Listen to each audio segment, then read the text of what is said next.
मी दुर्वा मिलिंदमध्ये सर्वप्रथम मधली तालीम तरुण मित्र मंडळ चे अध्यक्ष व सर्व कार्यकर्ते यांचे खूप खूप आभार. त्यांनी मला इथे बोलण्यास संधी दिली. मी माझ्या भाषणाला सुरुवात करते.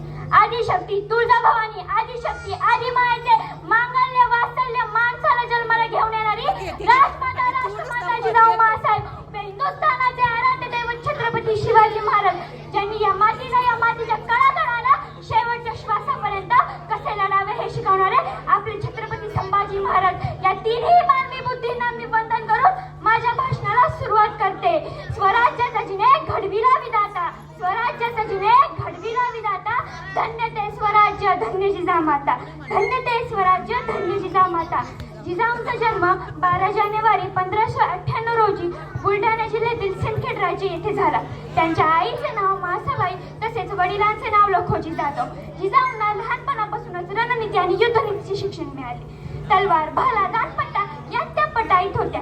जिजाऊंचा विवाह 1610 रोजी शहाजीराजे भोसले यांच्याशी झाला. दासी सेवक त्यांची सेवा करत होते, इच्छित भोजन आणून देत होते. एके दिवशी दासी आली आणि तिने जिजाऊंना विचारले, बोला राणी सरकार, तुम्हाला काय खावेसे वाटते? तुम्हाला कशाचे डोहाळे लागले? तेव्हा जिजाऊ म्हणाल्या, आम्हाला भरधा घोड्यावरची रपेट मारावीशी वाटते, तलवार, भाला, दांडपट्टा चालवावासा वाटतो. मग मला सांगा, अशा मातेच्या पोटी कोण जन्माला येईल? अवघे हिंदुस्थानाचे आराध्य दैवत छत्रपती शिवाजी महाराज. होय, छत्रपती शिवाजी महाराजांना या वाघिणीने जन्म दिला. म्हणूनच मी म्हणते, प्रत्येक बाईनी शिवचरित्र हे वाचलंच पाहिजे, तरच तिच्या पोटी कर्तृत्ववान पुत्र जन्माला येईल. एका भल्या पहाटे सगळे चौफुले वाजू लागले. सगळीकडे साखर वाटायला सुरुवात झाली. सिंह गरजे, मेघ गरजे, मला ठोके नेत्र तरसे, देखने शिवशंकर का रौद्र रूप नेत्र तरसे, शेरनी के कोकस एक बालक ने जन्म लिया, शिवजी ने खुदकाश वसुधा को भेंट दिया, वसुधा को भेंट दिया.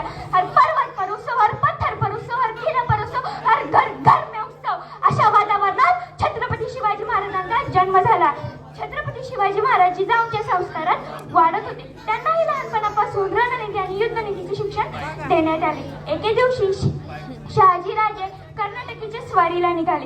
तेव्हा त्यांनी जिजाऊंना व शिवबाला पुण्याची जहागिरी पाहण्यास पुण्याला पाठवले. अहो, पण पुण्यात होतं तरी काय? मुघलांनी पुणे बेचिराख करून टाकलं होतं. सगळी प्रजा आपला जीव मुठीत घेऊन सह्याद्रीच्या टोकाशी जगत होती. अशातच माझ्या जिजाऊंनी त्यांना परत बोलवलं, त्यांच्या अडी अडचणी जाणून घेतल्या. तेव्हा जिजाऊंनी त्यांच्यासाठी पहिली सहकारी संस्था स्थापन केली. त्यांना नाव दिले स्वराज्य. अहो, स्वराज्य म्हणजे काय? स्वतःचे राज्य, स्वराज्य. त्या संस्थेतून त्यांनी शेतीसाठी लागणारे सामान, बैलगाडी, बैलजोडी असे लागणारे सामान त्यांना देण्यास सुरुवात केली. अहो, पण रानटी प्राण्याचा त्रास काही कमी होत नव्हता. म्हणून जिजाऊंनी गावोगावी घोषणा केली, जे कोणी रानटी प्राण्याला मारून त्याचं शेपूट आम्हाला दाखवेल, त्याला आम्ही सोन्याचे कडे भेट देऊ, अशी घोषणा जिजाऊंनी गावोगावी केली. अशीच प्रकारे लोक रानटी प्राण्यांना मारून त्यांचं शेपूट जिजाऊंना दाखवत आणि सोन्याचे कडे घेऊन जात असत. एके दिवशी तर कसंच झाला, एक लहान मुलगा आपल्या खांद्यावरती एका रानटी लांडग्याला घेऊन आला आणि त्याने जिजाऊंच्या पायाशी ठेवले. तेव्हा जिजाऊ म्हणाल्या, अरे बाळ, तू ह्याचे फक्त शेपूट आणले असते तरी आम्ही तुला सोन्याचे कडे भेट दिले असते. तेव्हा तो म्हणाला, जिजाऊ माँसाहेब, हे मी सोन्याचे कडे भेट मिळावे म्हणून नाही, तर माझ्या पाठीवर कौतुकाची थाप मिळावी म्हणून आणलेला आहे. आणि त्याचे नाव होतं तानाजी. तेव्हापासून ते तानाजी मरेपर्यंत जिजाऊंचाच झाला. तर अशा प्रकारे जिजाऊंनी त्यांना अशा अनेक जाती धर्माची लोक आपल्यात सामावून घेतले. त्याला नाव दिले मावळा.